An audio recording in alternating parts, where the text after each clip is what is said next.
Trending ngayon sa anumang social media platforms at hindi na nga mapipigilan pa ang pag-angat ng tinaguriang Queen of Bangsamoro Pop na si Shaira Abdullah Alimuddin. Ating lubos na kilalanin si Shaira. The Philippine Showbiz List presents Sino si Shaira, ang Queen of Bangsamoro Pop?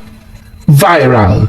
Kahit saan ka ngayon magpunta, ay maririnig ang mga viral song ni Shaira na umaalingaw ngayon sa iba't ibang mga music streaming service at isa na ring viral dance challenge. Hindi nga lang mga netizens ang na-LSS at kumasa sa mga awitin niyang ito, kundi maging ibang showbiz personalities. Si Shaira ay isang Muslim na tubong Mindanao na nagmula sa Sultan Kudarat, Maguindanao. Base sa impormasyong nakasaad sa kanyang Facebook profile, siya kasalukuyang nag-aaral ng kolehiyo sa Antonio R. Pacheco College sa Cotabato City.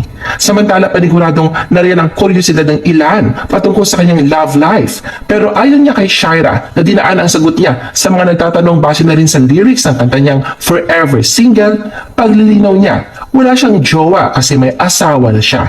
Ito ay sa katauhan na nangangalang Abdul Muiz Abdul Abdullah. Silang dalawa ay kinasal noong March 23, 2019.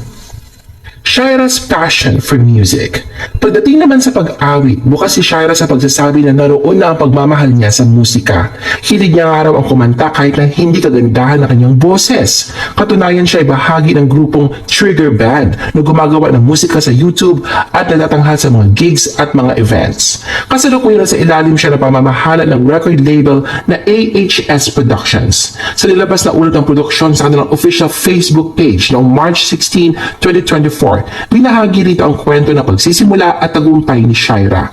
Nakasaad na mahigit kumulang 1 taon na nang una itong sumalang at sumampa sa kanilang pangangalaga na ang tanging hangarin lang ay makapag-record ng sariling kanta bilang alaala. Inilarawan si Shaira na mahiyain, palangiti, mapagkumbaba at wala masyadong self-confidence dahil kauna-unahang salang pa lang nito sa recording. Ganun pa man sa kabilang araw ng mahigpit at istriktong pagtuturo ng AHS Productions sa mga dapat isalang-alang kapag nagre-record o nagtatanghal, nangibabaw ang nakitang determinasyon at pagiging masunurin nito. Nasaksihan ang pagsusumikap ni Shaira na maibigay ang lahat na makakaya upang maisagawa ng maayos ang lahat na kinakailangang gawin. Sa naging simula ni Shaira, ilang buwan na nagdaan matapos ma-record at mailabas ang kanyang mga Moro song ay unti-unti ito nakagawa ng ugong sa Bangsamoro music scene. Ito ang naging daan kung bakit siya unti-unti nakilala sa local music scene sa Mindanao. Dumaan pa ang ilang buwan ay sinubukan na nasabing productions na isalang si Shaira sa mga bagong awitin na Tagalog. At sa pagkakataong ito ay naging madali na lamang sa kanya na itanghal ito ng maayos. Ang dating mahiyain ay nagkaroon na ng lakas ng loob na ipakita pa ang kanyang talento. Hindi niya nilimitahan ang kanyang kakayahan.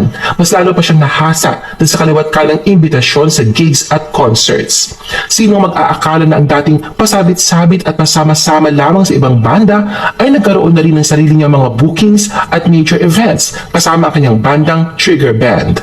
Sa lumipas na mga araw at buwan ay patuloy ang pag-usbong ng pangalan ni Shaira. Hindi nga lang sa Mindanao, kundi pati na rin sa Luzon at Visayas at maging sa ibang bansa. Talaga namang agaw pansin sa mga manonood at tagapakinig ang kanyang mga awitin na nabibigyan niya ng magandang performances, tamang emosyon at mga facial expression. Queen of Bangsamoro Pop. Walang ibang hinangad kundi maipakita ang buong pusong pagmamahal niya sa musika at hindi may pagkakailang na pagtagumpayan niya ni Shaira ang tinahak na larangan. Masasabing isang bihira at espesyal na pagkakataon na makakita ng isang Moro singer tulad ni Shaira na gumagawa ng ingay sa iba't ibang streaming platforms. Talaga namang pumatok sa panlasa ng mga tagapakinig ang kanyang mga awitin na may mga kakaibang tugtugin, nakakaakit na mga lyrics na siyang dahilan kung bakit siya ngayon ang kinilalang Queen of Bangsamoro Pop. Pinatunayan ni Shaira na kaya niyang umangat ng walang kilalang pamamahala o promosyon. Kahit walang album, walang mall tours at walang TV guestings, kundi purong kahusayan sa B-pop lamang. Nahuli niya ang loob ng masa sa taglay na masayang ritmo. Ilan lamang sa mga awitin ni Shaira ay ang Mama Di Masukol, Pakboy, Dato Manis, Machine Gun, Kahanda Ko Seka at marami pang iba. Tunay ang alam na alam niya kung paanong hulihin ang kiliti ng mga tagapakinig dahil hindi din siya nagpahuli sa pagbabahagi ng tungkol sa usaping buhay pag-ibig. Isa nga dito ang awitin niyang Forever Single na may linyang ilang taon ka na, wala ka pa rin jowa, lahat ng barkada mo ay may asawa na. Katulad ng inaasahan, kinaalyuan ito ng mga Pinoy at hirit pa ng ilang netizens na na-real talk tuloy sila ni Shaira at nagbiro na talagang natamaan ang mga walang jowa. Katunayan, maging ang miyembro ng P-pop group ng SB19 na sina Stel at Justin ay pansin din ang pagka-LSS sa kantang ito. Sa isang video, mariringgan na kinakanta ni Stel ang Forever Single habang si Justin naman ay game na game sa paggawa niya ng sarili niyang dance steps. Pero kung may awitin si Shaira talaga namang pumukaw sa atensyon ng lahat, ito ay walang iba kundi ang viral song niya na Selos. Ang naturang awitin na sinasabing mula sa himig ng Trouble is a Friend ng Australian singing-songwriter and actress na si Lenka na inilabas noong 2008. Tunay na nahuli ng mga titik at salita ni Shaira ang pambansang pakiramdam ng bawat Pilipino. Matagumpay niyang naitawid ang selos mula sa personal na level patungo sa karanasan ng mas nakakarami. Pumalo ang selos sa iba't ibang music streaming services at tinalo pang ibang viral na OPM song ngayon. Naging background music din ang kanta sa mga dance challenge at naging sa mga templated video na talaga namang kinaaliwan ng mga netizen. Kaya hindi nakapagtataka na kinilala ng isang music streaming app ang kantang Selos bilang number 1 sa Spotify Viral Songs PH noong March 8, 2024 kung saan pumapalo na sa 845,000 ang streams. Hanggang ngayon, meron na siyang higit sa 310,000 na mga tagapakinig kada buwan sa Spotify. Samantala, as of March 19, 2024, ang nasabing awitin ay nakakuha na ng kahanga-hangang 8.7 million views, 1.4 million likes sa nasabing music streaming app at daang libong mga views naman sa TikTok.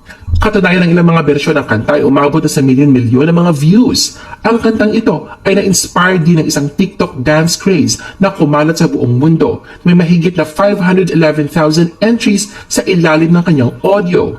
Maging ilang social media personalities at celebrities ay nakikasana rin sa challenge na ito. Tulad ni The Voice Kids winner Ella Nympha na gumawa ng sarili niyang cover. Maging si Vice Ganda ay tila na LSS na rin sa awiting Selos kung saan ay game na game niya itong kinanta at sinamahan pa ng pagsasayaw sa Especially For You segment ng It's Showtime. Ayon niya sa AHS Productions, maging sila ay hindi akalaing kakagati ng masa ang Selos. Kung ano pa nga raw yung minadali at hindi masyadong sineryosong likha, ayun pa ang naging super viral. Sa kabila ng mga memes at biro, tunay na napukaw ni Shaira ang pansin ng mga tao sa kanyang lakas ng boses. Tulad ay pinakita niya sa isang video na kumakanta siya ng live. Siya rin ay nagbigay inspirasyon sa posibleng bagong alon ng musika na tinatawag na Bangsamoro Pop o B-Pop. Ikinatuwa din ng maraming netizen ang moment na ito ni Shaira dahil ibang mukha at naratibo naman ng Bangsamoro ang nakikita at naririnig ng publiko. Shaira's new EP album. Sa tinatabasang tagumpay ni Shaira, kasabay nito ay pinatunayan niya na ang musikang Moro ay karapat-dapat sa pagkilala. At isa sa mga pinakamahalaga sa kabila ng nangyayari ngayon sa kanyang karera bilang mang-aawit ay nanatili siyang mapagkumbaba at ramdam ang puso nito sa kanyang mga ginagawa.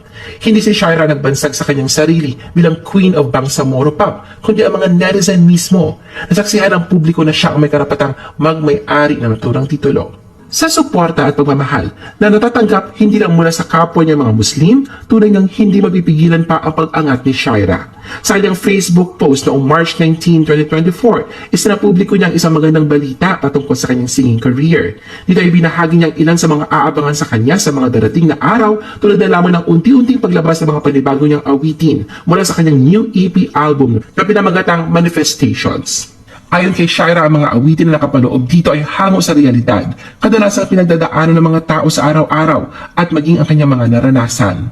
Tiniyak din niya na ang vibes ng mga tugtugin na ilan sa mga kanta dito ay more on upbeat at progressive na likha ng mga music producers ng AHS Productions tulad ayon ng napakagaling na si DJ Charles, LS Beats Exclusive at marami pang iba.